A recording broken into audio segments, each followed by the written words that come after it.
restoration. Bwana asifiwe sana. Akali is a place of restoration. Kule ambaye tumeinama na katika ukiwa hata pahali ya giza, God can restore you from there. Bwana asifiwe sana. I'm going to read from the book of 1 Kings chapter 17 verses 1.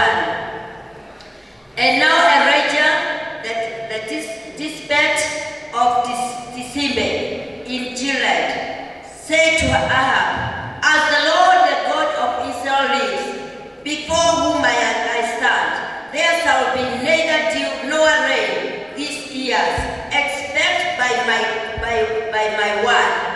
And the word of the Lord came to him, depart from here and turn eastward, and hide yourself by the brook Cherith, which is east of the Jordan. You shall drink from the brook, and I have commanded the ravens to feed you there. So he went and did according to the word of the Lord. He went and lived by the brook Cherith, that is east of the Jordan. And the ravens brought him bread and meat in the morning, and bread and meat in the evening. And he drank from the brook, and after a while the brook dried up, because there was no rain in the land. Bwana asifiwe. Huo ni kuhusu mtumishi wa Mungu kwa jina alikuwa anaitwa Elijah. Na wakati mmoja Elijah akasema ya kwamba he told Ahab, he said to Ahab, as the Lord, the God of Israel lives, before whom I stand, there shall be neither dew nor rain. Akasema kama vile Mungu isiye milele, hakutakuwa na mvua. Huyu mtumishi wa Mungu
you, to feed you there.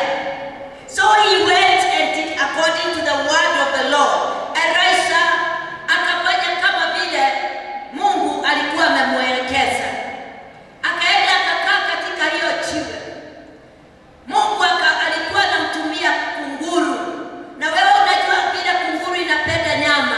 Lakini kwa sababu even the raven must obey the voice of the Lord, alikuwa anampelekea asubuhi nyama na maji, anakula.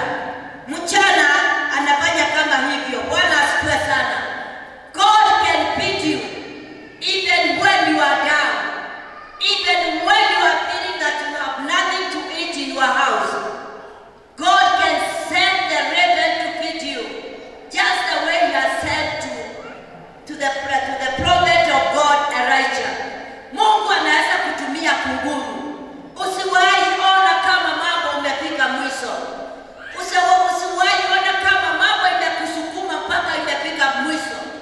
Elijah hakuwa anajua ya kwamba Mungu anamjali kiwango ya kwamba atamtumia kunguru imulize. Hallelujah. That's why I have said even in the body of the even in the body there is a restoration. Hallelujah. A body of a place of restoration. Bahali, it doesn't matter which body are you. Ni wapi Shetani amekuruhusa.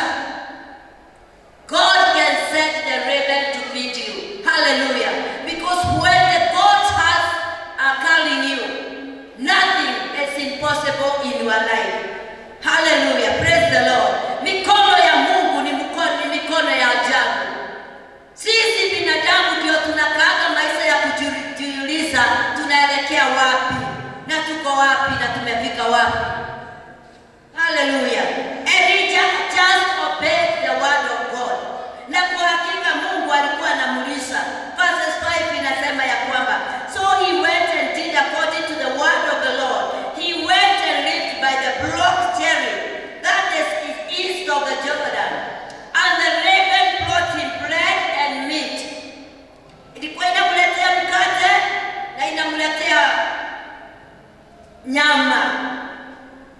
Asubuhi mkate na nyama, saa 7 mkate na nyama. Tunaona vile Mungu alikuwa anajali mtumishi wake. Hakumpatia tu chakula ovyo ovyo. Aliona ya kwamba it is good to feed this man of God, ili jina la Bwana lipewe utukufu, ili na kujulikana Mungu wa Elijah ni Mungu ambaye ako uhai.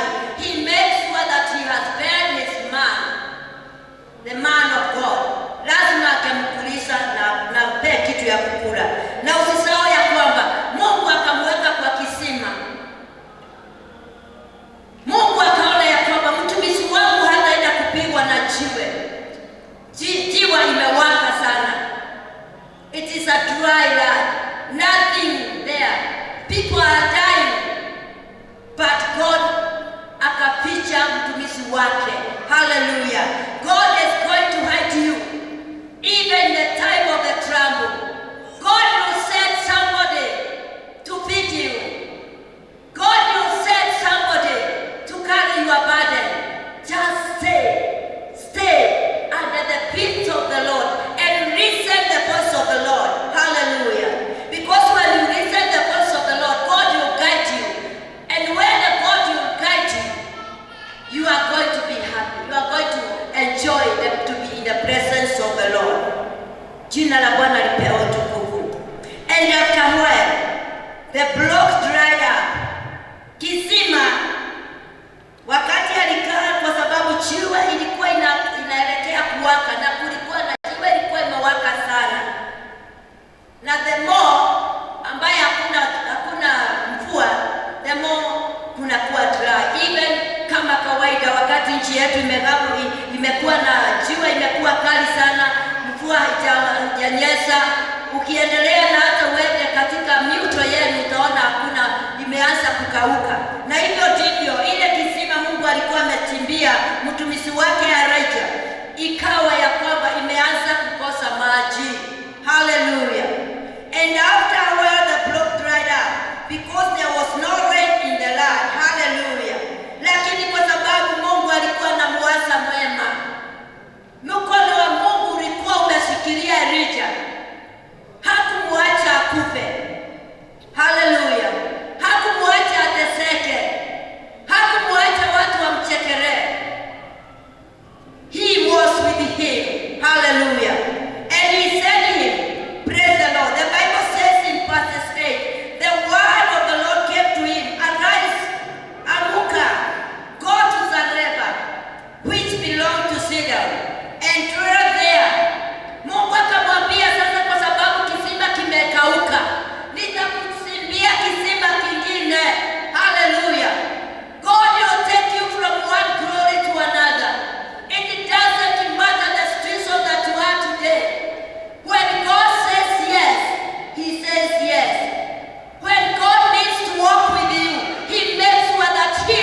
afternoon that the hand of God will carry you. Even the time when there is a dryness, the hand of God will dry you. Never worry. When God is on your side, when Jehovah is on your side, nothing is impossible in your life. You will walk majestically because Jehovah is on your side. Praise the Lord. The life of Zarephath's widow. God sends Elijah to Zarephath's widow, a woman who has no husband. Praise the Lord. And she was, okay. See, so he arose and went to Zarephath, and when he came to the gate of the city, behold, a widow was there, gathering stick. And he called to her and said, bring me a little water in a vessel that I may drink. And as he was going to bring it, he called to her and said, bring me a morsel of bread in your hand. And the woman said, you know, when the Elijah went and he met that widow, the Bible says this woman was gathering sticks. She has nothing, even herself, but she has a little. Alikuwa tu na kitu kauka kandogo na tumafuta kidogo, apike yeye na watoto wake wakule alafu wakupe. According to the convention of the woman, alikuwa anaona hana maisha. Praise the Lord. Hallelujah. Tuko pamoja. And she was going to bring it. He called to her and said, na yani Elijah akamwambia, niletee, ukuja unipatie maji. Wakati alifika katika gate ya mjane, the Zarephath, this widow, alimwambia nipatie maji. Ni kwa sababu mtumishi wa Mungu alikuwa na kiu, na kwa sababu alikuwa anajua vile wanatembea na Mungu, kila kitu iko sawa. Hakuwa anataka kujua kama huyu mama ni mjane, but kwa sababu ni Mungu alimtuma huko, na Mungu mwenyewe akamwelezea, I have commanded the woman. Kwa hivyo hata akienda huko alikuwa anajua ya kwamba ako na nguvu, ako na usujaa wa kusema ya kwamba si wewe Mungu ndio umenituma huko. And the woman, the widow akamwambia hivi,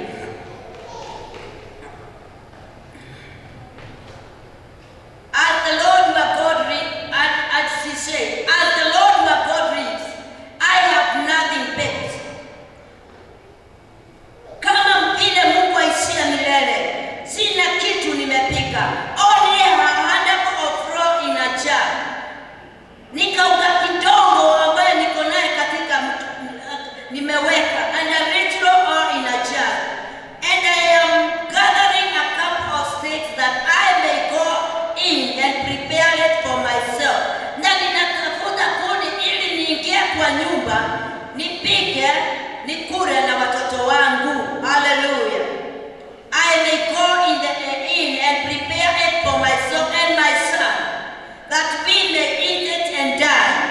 And Elijah said to her, do not fear. Hallelujah. Underline the word, do not fear. Fear, when you fear, you can die. In everything that you do, don't fear or never fear. Praise the Lord. Then Elijah told her, do not fear. Go and do as you have said. But first make me a little cake of it and bring it to me. Sinaona vile Elijah alikuwa na imani na ya kwamba Mungu atawashibisha. Vile Mungu amemshibisha kule kwa kisima, vile Mungu alikuwa anamtumia kunguru imurize, alikuwa anajua, because you God, you are the one who have sent me to go to this house of the woman who is a widow. You God, the same God I serve, I believe you are going also to feed this woman. And the woman said to him, and the Elijah told the woman,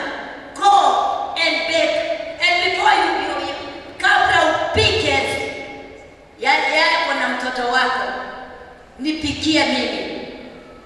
Hallelujah. I know the woman alikuwa anajiuliza what kind of a person is. Ameniomba chakula na ninamweleza ya kwamba hakuna niko na kauka kidogo na niko na mafuta kidogo, nipike tukule na mtoto yangu alafu tukufe. Alafu ana insist ya kwamba nipikie kwanza, kama unga itaisha nikiwa nimekula ni sawa. I think alikuwa na maanisha wewe nipikie, hata nyinyi mkikaa ni sawa. But the woman, Elijah himself, alikuwa anajua there is power when you have no hope. There is faith for the faithless. Hallelujah. There is hope for the hopeless. So he knew that before he left that house, something great will happen.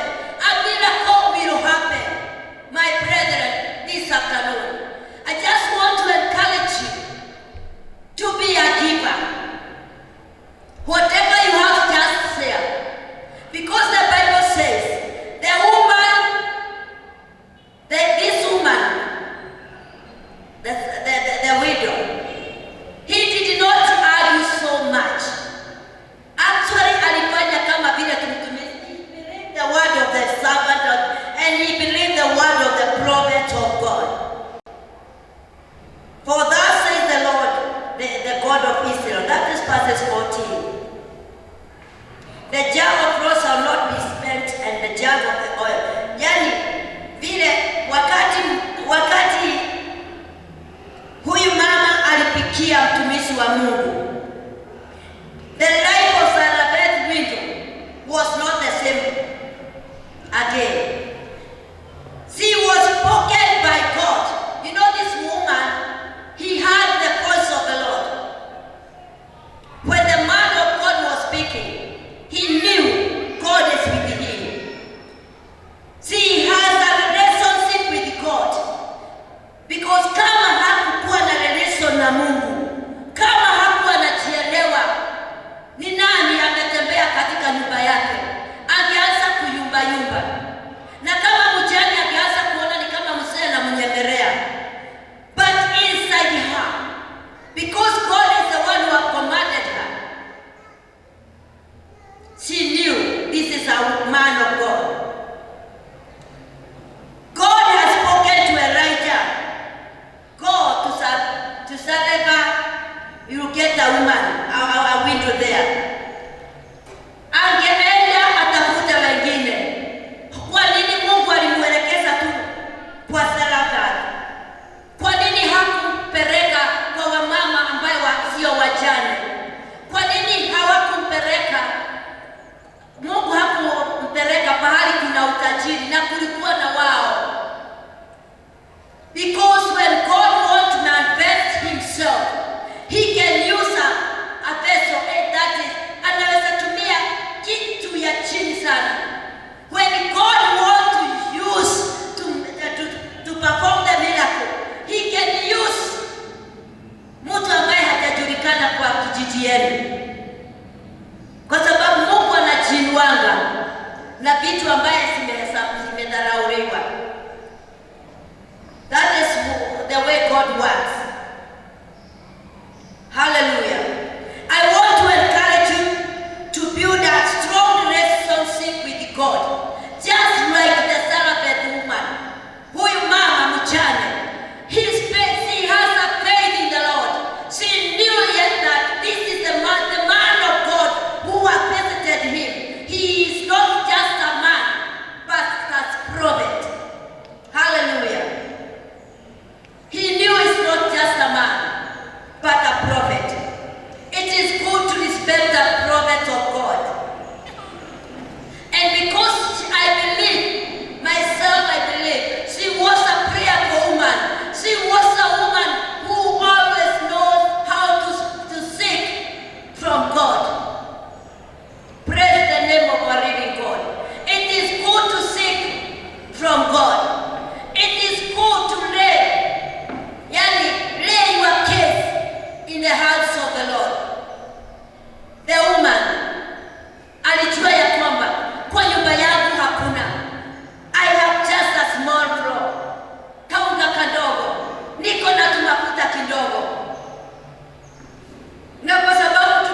Jina la Bwana lipewe utukufu.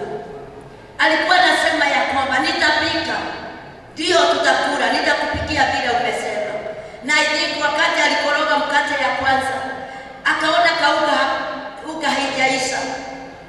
Huyo mama alikuwa anaendelea kujaa na furaha ndani yake. Alikuwa anajua kama tutakula, kama tutapika hii kidogo, mimi na mtoto wangu tukufe. Na kama tutakufa tukiwa tumelisha mtumishi wa Mungu, that is okay. Hallelujah. Praise the Lord. Sometimes it is good to do good. Fanyia Mungu na kidogo ambayo kunayo. What we feel sometimes in our lives, it is just because we go with our sight. Tunaendanga tukiangalia kwa macho yetu. Maybe sometimes kunakuja mgeni na hujui huyo mgeni ni nani. And because you have nothing, unasema niko na kauga kidogo kama huyu mama. Nikimpikia akula, sasa tutapata chakula ingine wapi? Be a giver. Pray that you may have the heart that can give. Be generous. When you are generous, God will provide unto you whatever you want. You will never lack. Jifundisha kukaa kama huyu mama ambaye hakukuwa na kitu, but he believed the word of God. He knew Jehovah will feed him. Feed her. Praise the Lord.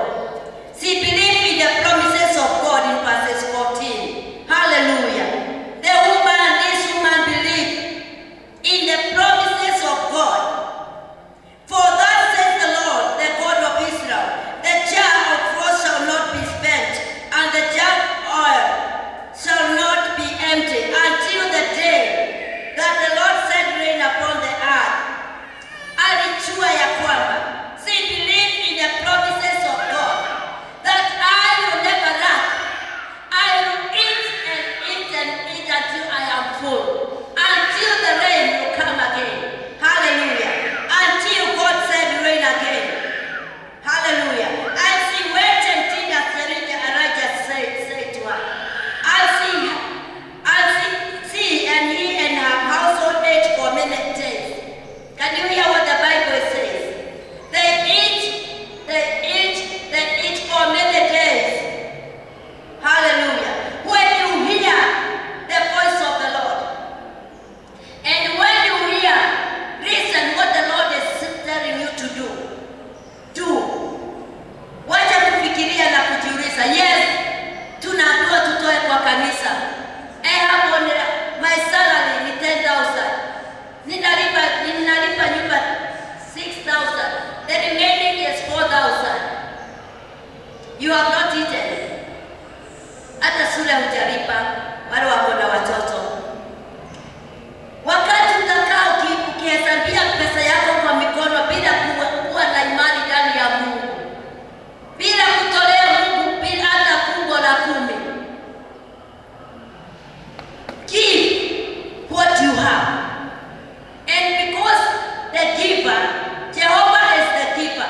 When you give, the giver will make sure he has given you back. Hallelujah. When you give, even if you give 1,000 or 100 and you left with nothing in your hand, that giver will provide unto you. Praise the Lord. Hallelujah. The times that we are living today is the time that we have must apply more faith in our hearts. The time that we are living today, we must have faith. We must walk with God. Because even in the valley, there is restoration. God restored Elijah in the valley. Praise the Lord. Hallelujah. That is where God has commanded him. Go to the Zarephath woman. Katika ile mkuru alikuwa ndani na maji ikakauka. In the deep of the valley, there is restoration. God can restore whatever the devil has stolen in your life. Jehovah is the God who can. He's a restorer. He's the God, the provider, the God who can restore whatever the devil has stolen when you are private in you. Hallelujah. It is good to walk with the Lord. This woman, she was a believer. She believes in God. She believes that God is the God of the widow. He is the provider of the women who has no husband. He knew that God will visit him in a mighty way. Hallelujah.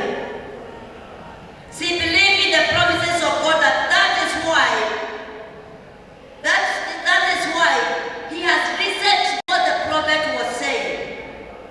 That nipigia na kwanza waza na mimi, alafu baadaye upewa mtoto wako. Hallelujah.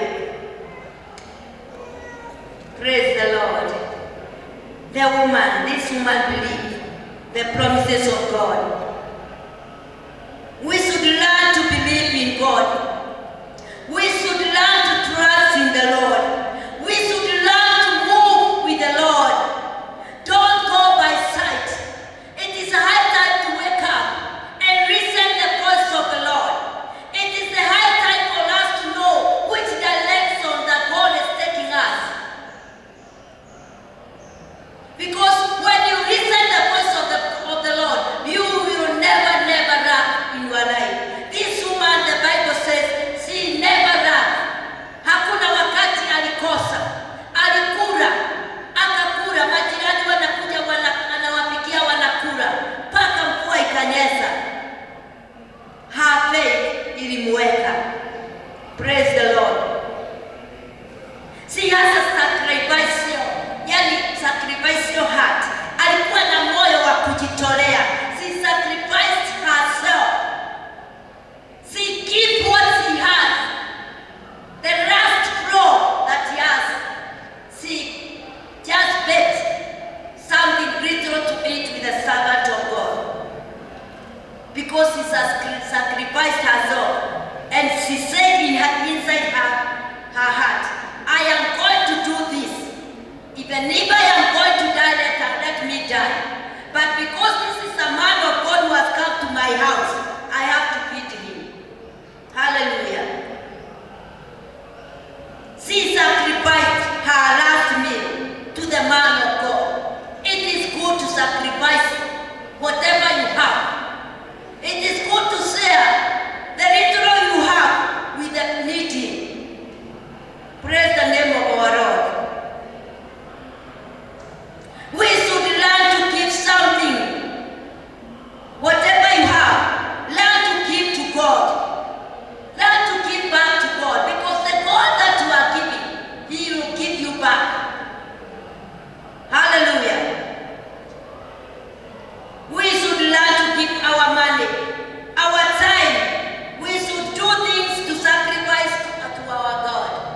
Let us do the right thing.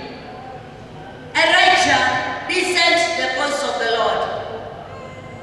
He did not go to the other neighbor's house, but he listened. He was a man full of wisdom, a man who was walking in the knowledge of God, a man who was singing. Don't forget that he is the one who prayed that no rain. He prayed God. He said to God, Father, I pray that stop, don't bring rain. I want these people to know the God whom I serve. He wanted people to know that the God he served is a mighty God. Bila yeye kujua ya kwamba jua ikiwaka hata yeye atakuwa affected na atakosa kitu ya kukula. Lakini alikuwa anajua ndani yake, at the end of the day, utukufu wote utarejea Mungu. Praise the Lord. Hallelujah. Number 4. She was a noble woman.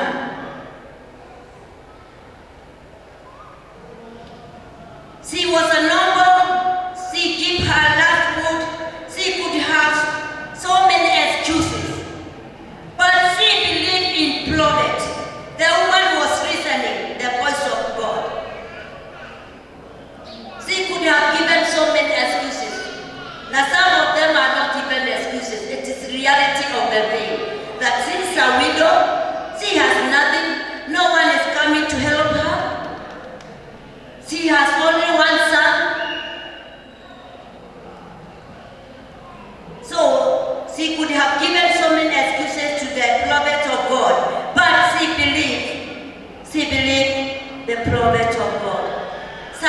sometimes it is good to believe your prophet.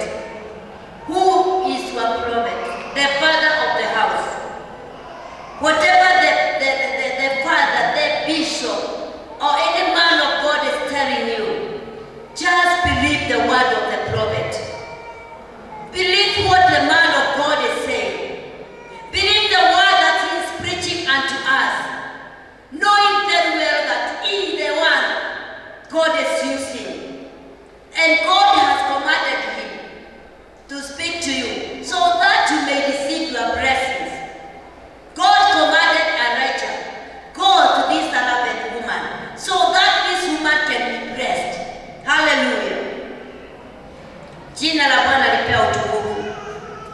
Number 5, she has faith in the Lord. And also she has faith in the servant of God, Elijah. Alikuwa na imani na mtumishi wa Mungu. Praise the Lord. She has the spirit of being patient, perseverance. Not, he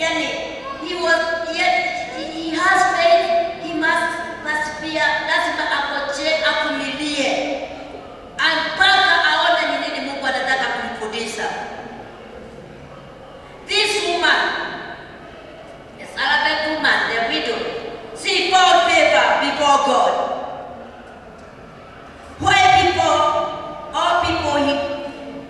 She found favor before God because she has holding her faith in God. It is good to walk with God. When you walk with the Lord, when you listen the voice of the Lord, you get favor with God. And you are not going to miss anything or to lack anything. Whatever you need in your life, God will provide unto you. Hallelujah. Apale is a place. Nimesema Apale is a place of restoration. Ni pahali kuna urejesho. God can restore. In the book of Joel, let's see as I finish. In the book of Joel chapter 2, verses 25. I will restore to you the years that the swarming locust has eaten, the hooper, the destroyer, and the cutter, my great army which I sent among you. This is the word of God. And the word of God, that God is talking to us today. He is telling us today that He is going to restore all what? All the years. The years have been wasted, you have wasted. God is going to restore whatever the locust has eaten, the hooper, the destroyer, and the cutter. My great army which I sent among you, you shall eat in plenty and satisfy. God, my brethren, let me tell you this afternoon, that God is going to restore whatever the years that you have lost, the years where the devil has destroyed all what you have. The years, sometimes you struggle with life. Sometimes you try this, and nothing is happening. Sometimes you put your money into a business, and when you try to work in your business, you just see that nothing is happening. You have, instead of making the profit, you are making the loss. Whatever, that is what God is telling us. And He is telling us this afternoon. Sisi ambaye tumebaki hii ibada ya the third service, this is the word, that whatever you have lost, whether it is your business, whether it's your place of work, you have been sacked, whether you are trying businesses, nothing is happening. Whatever that Satan has eaten in your life, that is the locust. God is going to restore it back. Sometimes God can put you to the valley, so that when you come out from the valley, when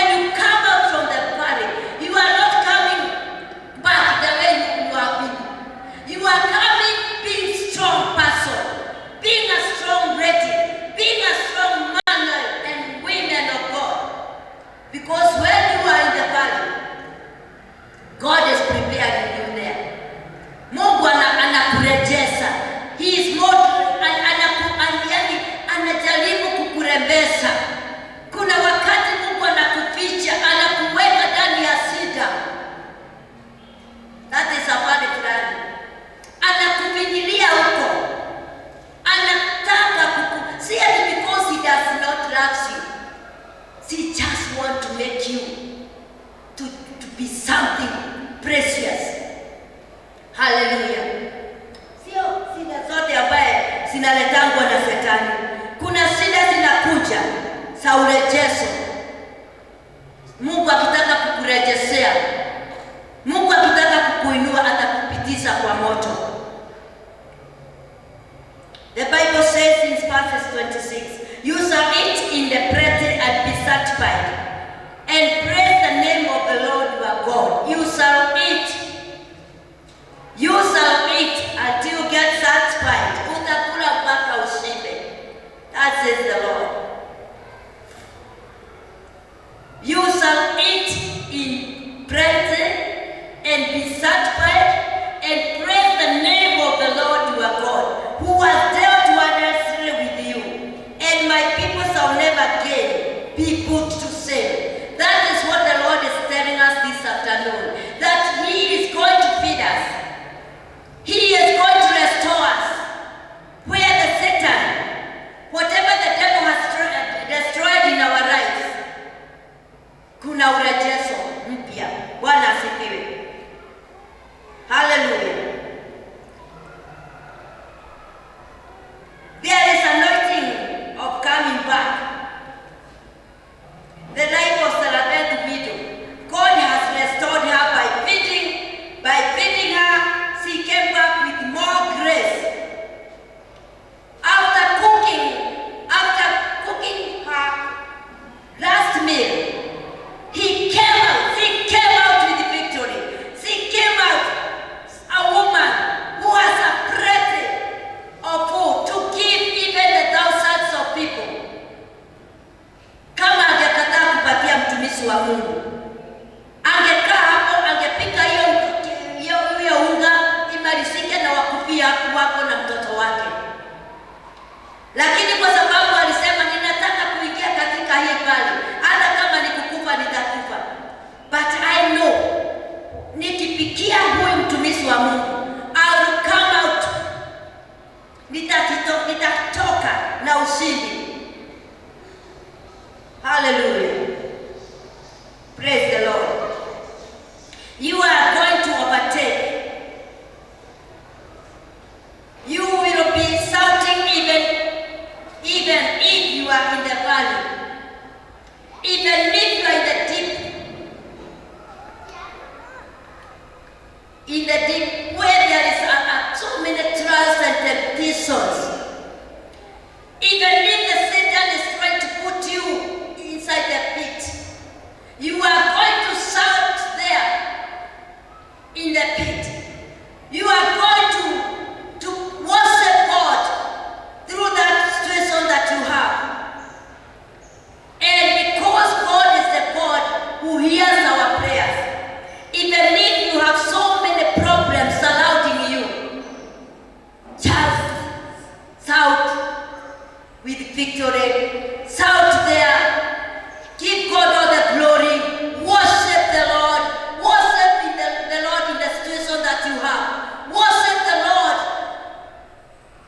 believing that this Jehovah will send a raven to feed you.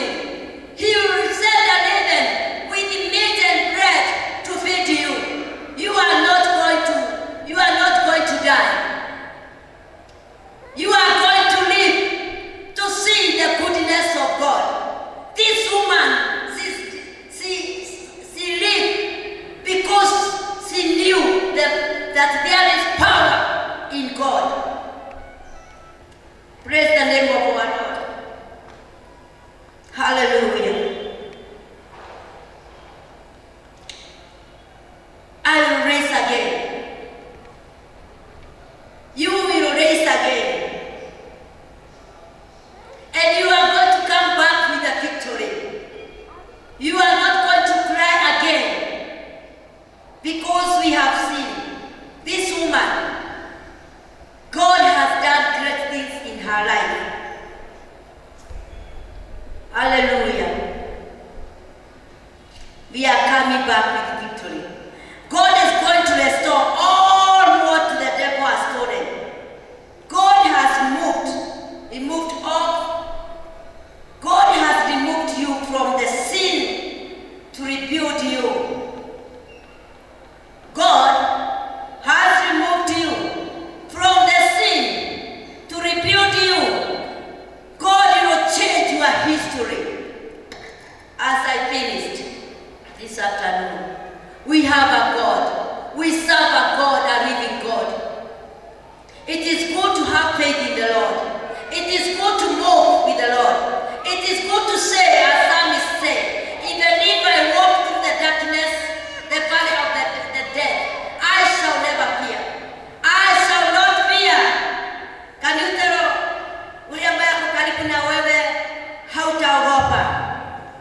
Jina la Bwana lipewe utukufu.